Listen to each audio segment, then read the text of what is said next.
Hey guys, welcome to Cinepile, the podcast that cares about films. This is episode 7.5. Today we're going to be discussing some of our films that we love and recommend, and we actually have a very special full episode 8 coming up, so look forward to that. As always, I'm your host, Cooper Carr, flanked by my two amazing hosts, Neil Anderson and Kyle Montgomery. And today, like I said, is going to be extra special in the fact that we are just going to talk exclusively about our recommendations. We are starting off with Neil. We were going to start with you and your recommendation that you had. Yeah, sounds good. So The movie that I was thinking of, I wanted to get something a little bit off the beaten path. So I decided to do a documentary. Something that I think a lot of people have at least heard of, maybe not seen, is a movie called Pumping Iron, which is the movie that made Arnold Schwarzenegger a star originally. Same director made another movie that almost no one has heard of, and that's Pumping Iron 2. Nope, never heard of it. Exactly. No, which is heard of Pumping Iron 1. Which is essentially the same premise of Pumping Iron, showing behind the scenes, like the backstage workings of a new sport, if you want to call bodybuilding a sport. This is in its infancy, when it's just now becoming a sanctioned sport, but instead men, it's women. And that actually adds a completely interesting twist to it, because even today I feel like people have very mixed views on women with muscles. Yeah. Now, back in this time, this movie was made in the early 80s. Steroids. It was very much so. Yeah, well, they were essentially, people looked at women with muscles. They looked at them as men with women faces, basically. You know, it was... Yeah. The movie itself, here's my favorite description of the film. If you watch Pumping Iron, if you've ever seen it, and you're watching the pageant, it's like you're sitting in a dark room, or a well-lit but like dark room. Everyone's quiet, sitting down, watching these men on stage flexing. People are next to each other like, hey man, look at his body. Like, he worked really hard at that. Like, right. It's super respectful. Right. You cut to Pumping Iron 2, and it looks like a strip club. Oh, really? Oh yeah, there's like lights shining around. There's like fog machines. The dudes have drinks in their hands. They literally actually have to do like talent. There's like a talent section. This is in a way a little bit weird. like a Miss American pageant, but for jack chicks. Well, and that's the funny thing, is because I don't want to like spoil too much of the movie, but there's definitely a character that is by far the most muscular, or what you would probably define as someone of having, like, this person should win a bodybuilding competition. And a lot of the movie is dealing with how judges are defining their rules, that it's not about who has the best muscles, it's about who has the most feminine or the best feminine features. But still with some muscle on there, kind of thing. Kind of. Do they get into that at all? How they judge and what they look for and whatnot? Well, yes, they do. Okay. And they actually have to come up with these terms because of this character that is ridiculously muscular, that would, no doubt in your mind, win a bodybuilding competition. They had to make these terms to kind of combat that. Yeah, they've got to kind of come to terms with what they want from a woman. Right. Versus what a bodybuilding competition. Right. So this is like the perfect example of like the male gaze that we talk about in film, in real life scenario, where it's like, no, you're going too far. Dial it back a bit. Yeah, men are deciding like who should win a female bodybuilding competition. It's a very... And the film deals explicitly with that? No. But that's kind of the tone of the film. Mm-hmm. Give me an idea of what like genre of documentary this is. Is there narration? Is it verite, where it just kind of like drops you in? It's definitely not verite, because it's definitely...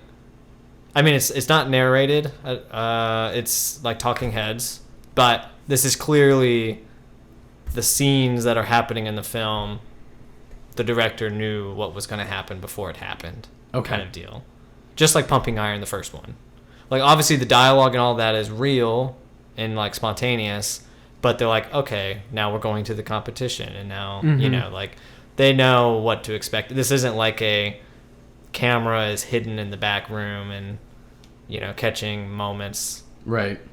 Well, I remember even Pumping Iron, like sexuality and stuff like that, really got into a debate because I know I think it's Arnold Schwarzenegger. I'm not sure if it's Lou Ferrigno. It is. And when they're in the shower together, and they're completely naked and they're showering, and they're just sitting there complimenting one another's muscles and stuff like that. And I remember that was like a part of the movie that it got this is gay, like yada yada yada kind of thing, and like that's where kind of like critics split and where people were like, where like the definitions of male physicality came into like kind of this weird sort of thing. Whereas but if you look back into like ancient times or something like that, that actually was like the peak of male physicality, towards like nope, like Greco-Roman people used to wrestle naked and stuff like that. And I just thought that was kind of like an interesting thing that I think like how they were trying to show them as Greek gods, and it completely backlashed because of people's their own prejudices. Prejudices toward gender. And I mean, and especially now when you have so much political and social commentary talking about gender, that it's very interesting. I'd like to see this. It sounds cool. I really recommend it. I mean, the Pumping Iron 1 is definitely... How long is it? Oh, I don't remember actually what the runtime is. It's normal documentary, I suppose. Okay.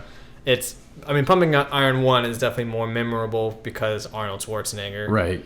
There aren't really like star characters in Pumping Iron 2 that you remember. Mm-hmm. But it has, what Pumping Iron 1 talks a lot about sexuality and what it means to be masculine. Pumping Iron 2 does that of sexuality and femininity, but to a greater extent, in my opinion. Oh, yeah, because Pumping Iron 1, he's like, oh, yeah, working out is like coming. Oh, yeah. And, when I'm working on my bicep and I have a severe pump, it feels like coming. Whereas, like, that sentence could not be uttered for a woman to say. Tori's like, oh, yeah, it's like just squeezing one out. I'm talking about an orgasm, not poop. It sounds like poop. Kind of fucked that up. So, is there any other kind of like closing comments that you would want to say about like Pumping Iron 2, or? No, I'd say just go. I'd check it out. I'd probably watch Pumping Iron 1 first. Okay, just for the contrast of it all? I'd watch that one first, just so you can see the difference between how they do men's and women's.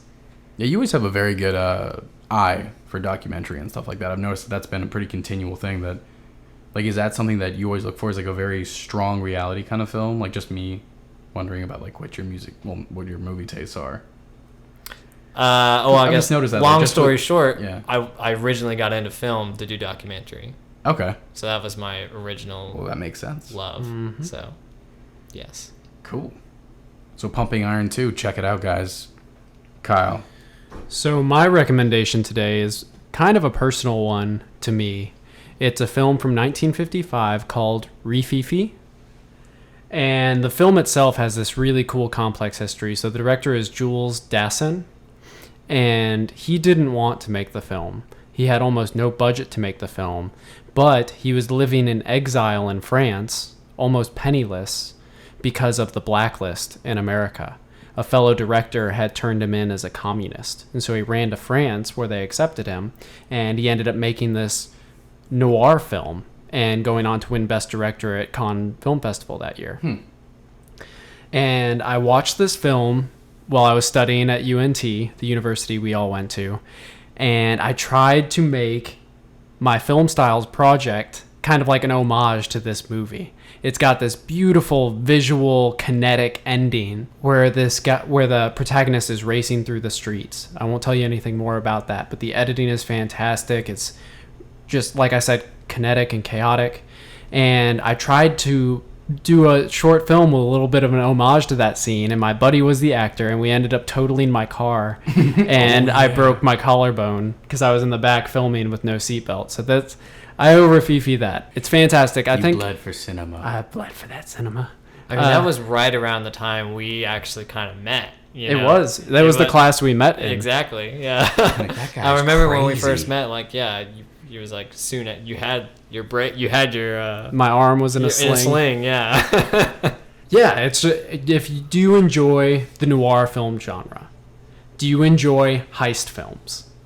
Yes. Just go watch it. And you've got to go. I don't want to sound like too much of a snob. Don't go watch the trailer online.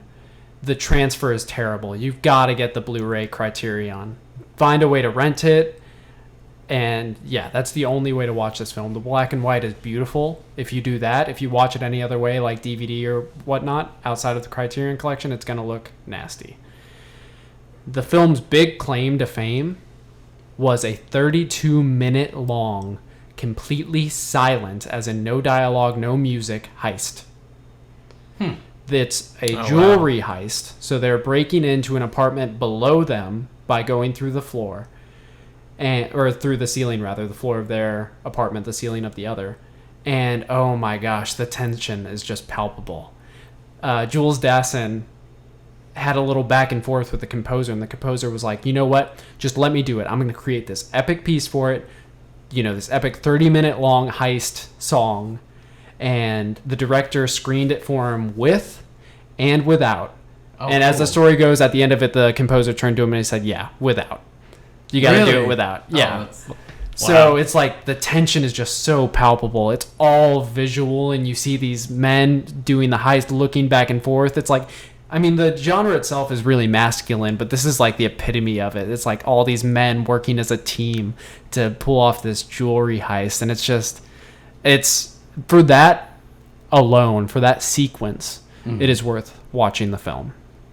Do you at least get like sound effects, like people scuffling around? Or yeah, it's not like a silent film. It's okay. That gives it even more tension because you have like the sound of their tools, and if somebody drops something, it's like that kind of silence is so much more powerful than having that soundtrack there, and it's really just a great sequence. I'm trying to think of where silence is really used a lot in film to like really draw more suspense into something. Does anything come into mind? The scene in The Graduate when Mrs. Robinson is at the doorway and they do that rack focus to her daughter, and she realizes that Dustin Hoffman, I remember that scene as being so silent I could almost like hear their breathing. I don't know if it actually is. I'm pretty sure it's silence.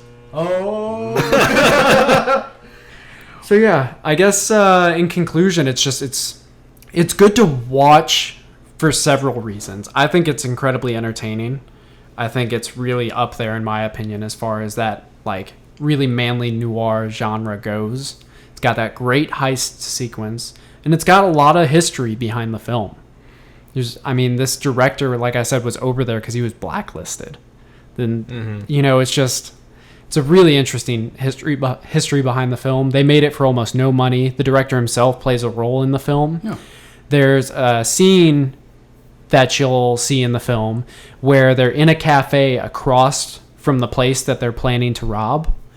And to create the illusion that there was a cafe there, they set a table and built a fake wall out in the street.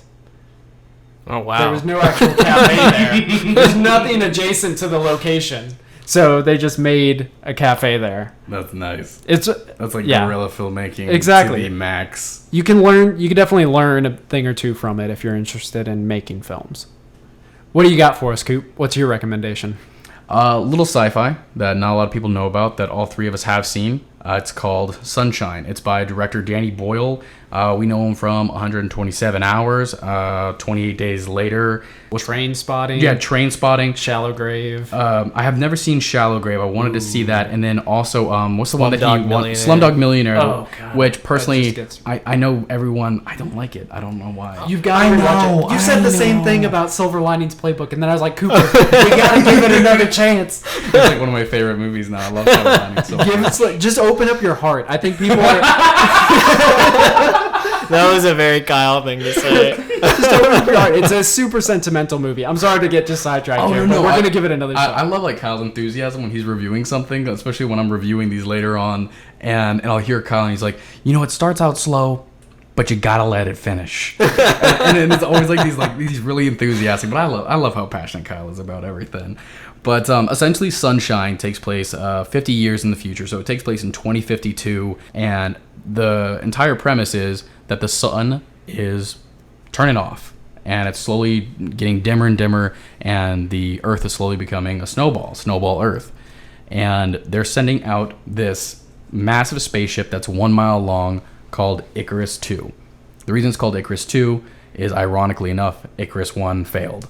But they stuck with the name Icarus, which I feel like that was, I'm not sure if that was a decision by the director or anything like that, but I just found it to be kind of an irony of like, because Icarus 1, going back to the Greek mythology, Icarus 1, the actual Icarus did fail when he had his wings and flew to the sun and showed man's hubris and and melted died. right off. Yeah, melted right off. And so it's just like, this is man's second chance to get out of its own way. Like, not as a person or anything like that, but I feel like it's a very holistic kind of approach of everything. When you look back into all of our societies in the past, I mean, I'm talking like ancient, like Sumerian, Assyrian empires and stuff like that, have all looked at the sun and worshipped it like a god. And it's because it's what rained down all of life. And I think it's such an interesting twist that we now are seeking out our god and we're actually saving it. But in doing so, they have to travel the entire, I think, 64 million miles all the way to the sun, which takes 7 years. And you're getting them at the very last journey when they're just seeing Mercury pass right in front of the sun. And the interesting part about it is you deal with revenge, lies, murder, deception, all the things that make us us. We have to overcome the follies of man. Everything is about discovery, and everything is about this new burgeoning effect of what we can become as a people. And I think that's what's so exciting about it, and really could only be brought by someone like Danny Boyle. Well, because I'm going to interrupt you there. Thank you, Alex Garland, yes, the screenwriter there. Yeah. These are ideas. Yeah, super he big force in science fiction right now. And I think he brought so much to that. Like all of the things you're talking about right here. Mm-hmm. Yeah, I would attribute that. And actually, I don't know if you knew this, but there was a little bit of a disconnect between him and Danny Boyle. Whereas Danny Boyle is a theist, he has a faith. Alex Garland wrote the script as an atheist. Okay. And so they actually had different interpretations of the outcome of the script. But they liked that because then that meant that the viewer can have those interpretations as well. And I think people mistake science fiction for science fiction fantasy, which is like Star Wars. Mm-hmm. Which, not to discredit Star Wars, they bring a lot of, I mean, it's famous for bringing myth and archetypes into the story. And literally the gravity of the project actually crushed Danny Boyle so much as a director that he vowed never to do a sci-fi again.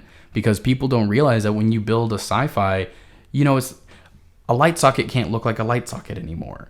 It has to be a light socket in the year 2052. It's full change of absolutely everything. And I think that's why I like it so much, is that it's both a stage and it's film at the same time. And that's like what makes it really fun and really exciting. It allows you to, disappear into it more on a whole nother level. But getting back onto it is that, again, it is a movie about constant sacrifice. And I can't remember where I read it. And selflessness, too. Yeah, one way to read it, you have these selfless and selfish decisions. Alex Garland, I remember reading something about him saying that, in a way, this movie is about fundamentalism. It really comes back down to religion. And so I would love to watch it again with y'all and maybe really try to read it in those terms, because I think he has more to say. It's only 9:22. We could watch it right now. Yeah. We could wrap this up pretty quick. He's got a lot to say about the state of fundamental religion worldwide right now and how much sense that makes. So, and if you watch it with that viewpoint in mind, you'll know the character I'm talking about. I think it's an absolutely beautiful movie, and, a nice night watching it with some friends, it would certainly be, I'd say, on my top 10 list. I mean, honestly, I'd put it at probably 5 for myself. It's definitely a fast-track movie for me. I mean, without getting too far into the third act, I do want to say that I actually really liked that it was a sneaky genre change almost towards the end, where they don't advertise kind of the what happens later. I feel like I have to talk about it, but I don't want to talk about it because then it won't do it justice, especially for recommending these movies. It definitely changes pace. For the better. And a lot of people complain about it, but honestly, I would argue it changes pace in a much better, but also similar way to Interstellar. And I'll probably take some flack for this elsewhere, but I feel like Interstellar in many ways is a big ripoff of Sunshine. I could completely see that.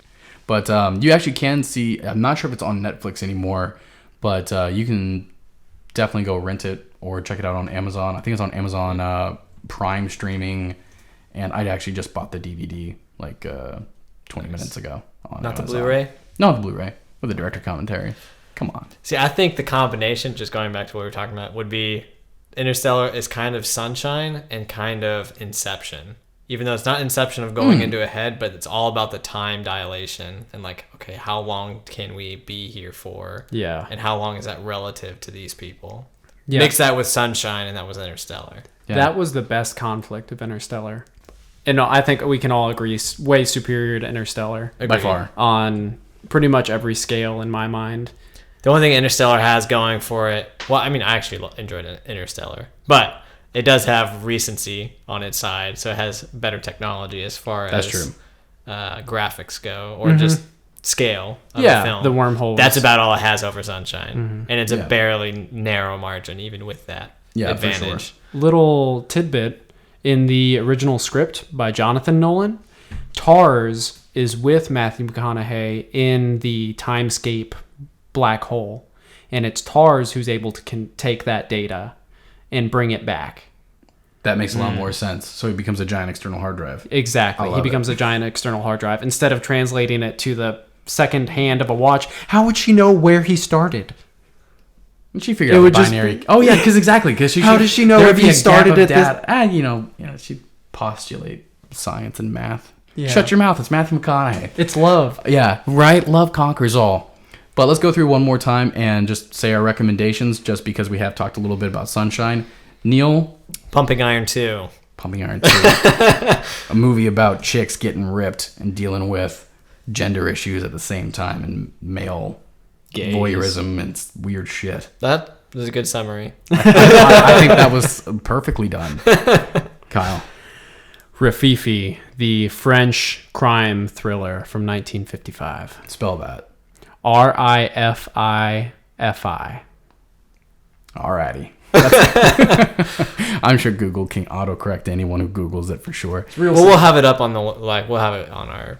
Oh yeah, our page and, anyway, yeah. So just look at the info tab below, link. and it'll be right there. Yeah, and of course, mine that we've been talking about for the past like 15-20 minutes is Sunshine by Danny Boyle. And again, thank you guys for listening in, and look forward to episode 8. We have a juicy one for you, so get excited. yeah. So again, thank you so much. I've been Cooper Carr. Neil Anderson. And Kyle Montgomery. Thank you guys so much for listening to the Cinephile. Have a good one. Bye.